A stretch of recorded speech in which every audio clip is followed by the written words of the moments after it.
things that are of interest. Okay, yesterday we mentioned that apparently it was kind of everybody's first day on the job, right? 9/10 was everybody's first day on the job, meaning that there were a lot of these recent and brand new hires in Utah that would all kind of come across and have to deal with this case. Kash Patel, I told you, cleaned house at the state borough. He then installs a person that has a long tenure in DC, Robert Bowles. His first case is Charlie Kirk's assassination. Why would he want to uproot and move his family to Utah after having roots in Virginia for so long? I don't know, but that's the circumstance. Also, I told you there was a new CEO and therefore a new lead surgeon, Andrew Zenger, over at the hospital, the regional hospital that Charlie was taken to, although that was not the nearest hospital from the university, and it also ranked extremely low in terms of the most best equipped hospital, if you will, to deal with the sort of trauma that Charlie was suffering from, a neck wound, obviously. So it's very strange.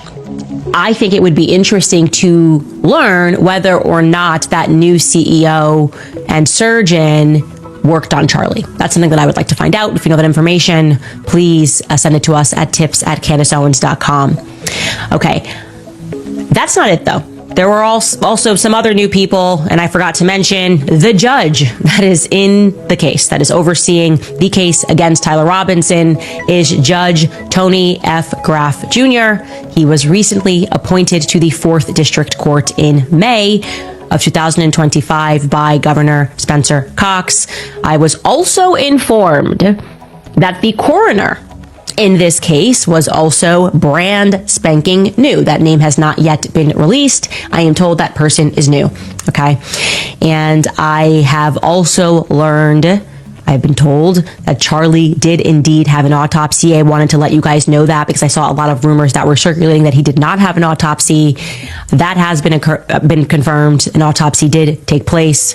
By the way, you should know that in the state of Utah, in case you, like me, are maybe holding your breath that we're going to see that report, those reports are actually kept private. So there isn't going to be some big release outside of what maybe the immediate family members wishing for that and saying, I feel like something's wrong and I would now like to release the autopsy report. That's the only way that we are going to be able to see it.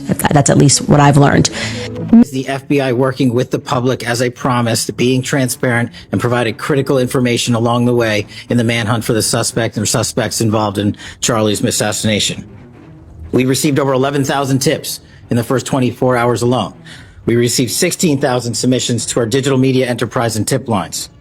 That is a large number of material to go through.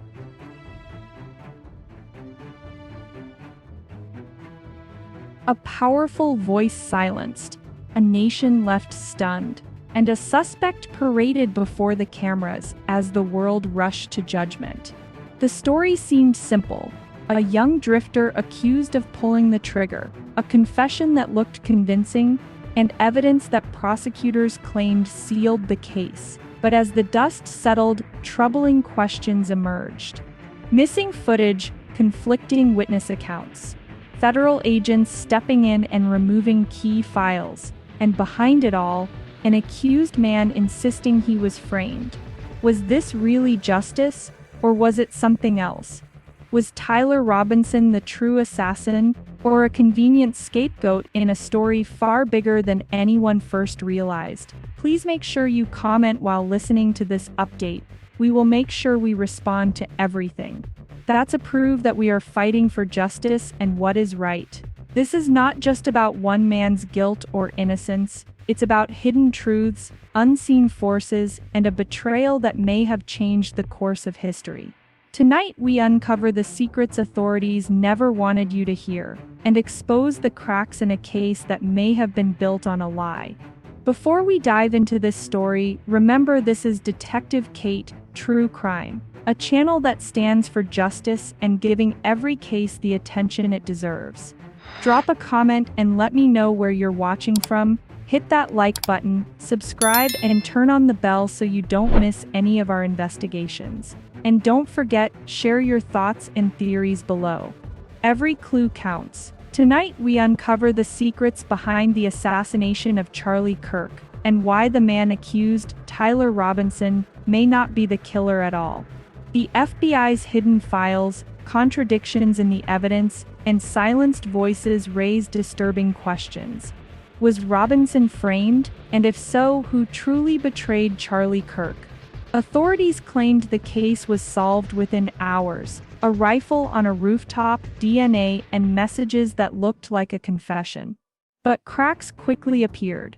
Surveillance footage went missing. Witness accounts didn't align. And investigators were caught discussing how to keep the case simple before tests were even complete. Then came the FBI. Agents seized evidence and withheld files, despite knowing Kirk had been flagged as a target weeks earlier. Why was he left unprotected?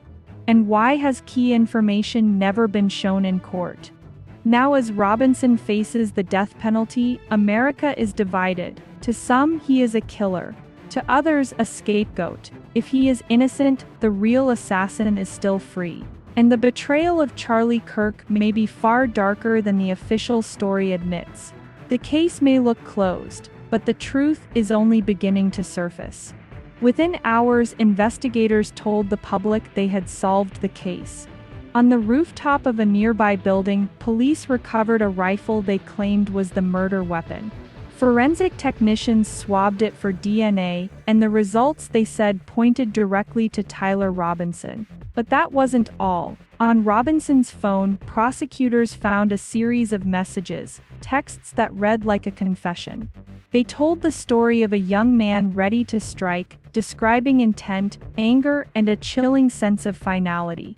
To officials, it was proof beyond doubt. Television screens lit up with headlines. Commentators framed Robinson as the embodiment of political violence. The arrest was presented as decisive, clean, and unquestionable. Authorities called it an open and shut case, the kind of swift resolution that reassures the public in moments of national shock. Yet, beneath the headlines, details were far less certain.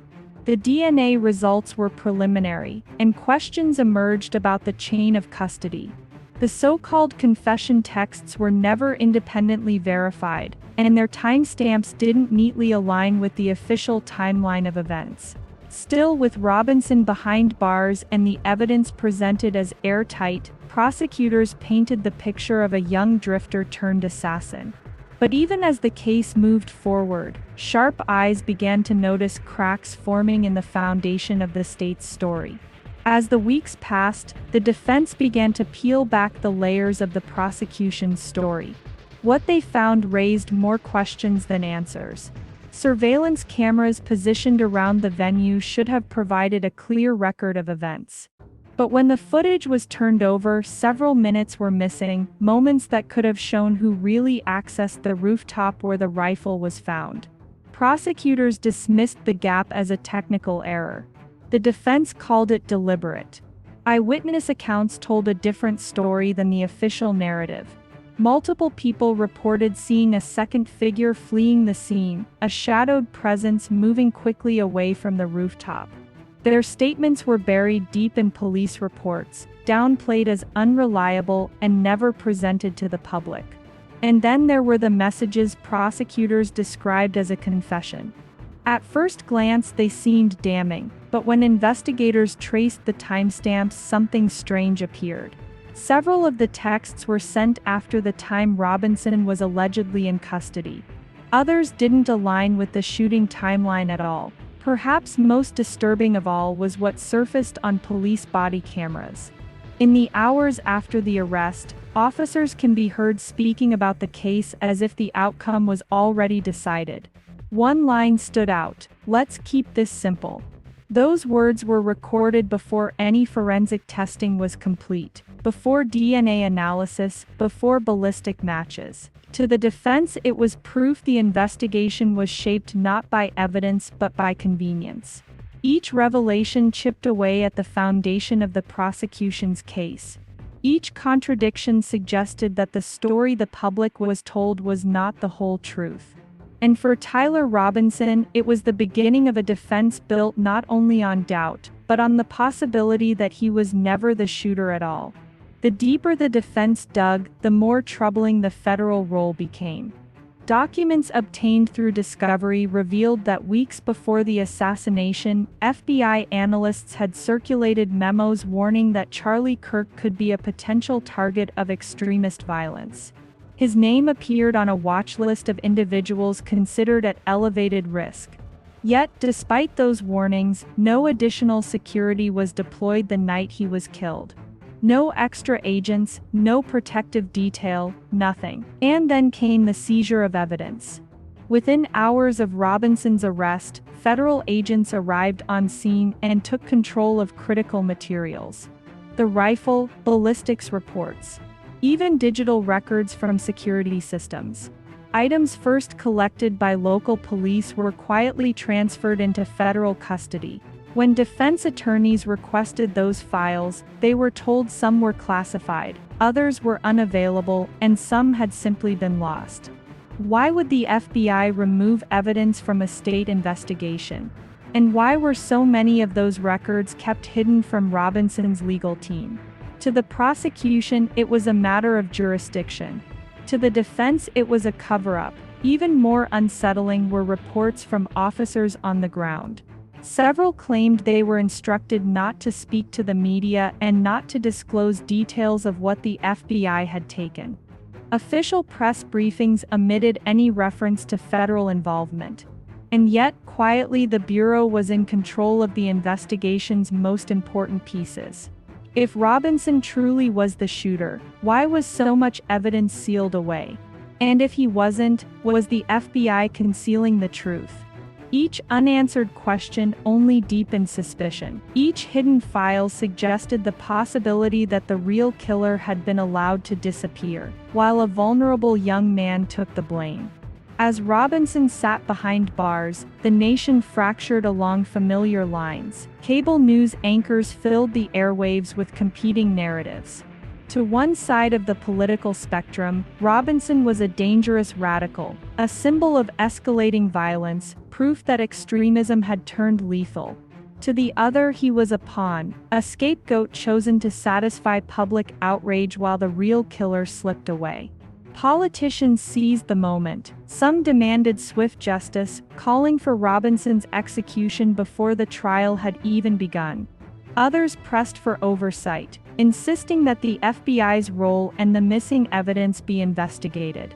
The story spilled into congressional hearings, campaign speeches, and statehouse debates. On the streets, activists gathered outside courthouses holding signs and chanting. One group demanded justice for Charlie Kirk, branding Robinson a murderer. Another rallied for Robinson's release, chanting his innocence and accusing law enforcement of corruption.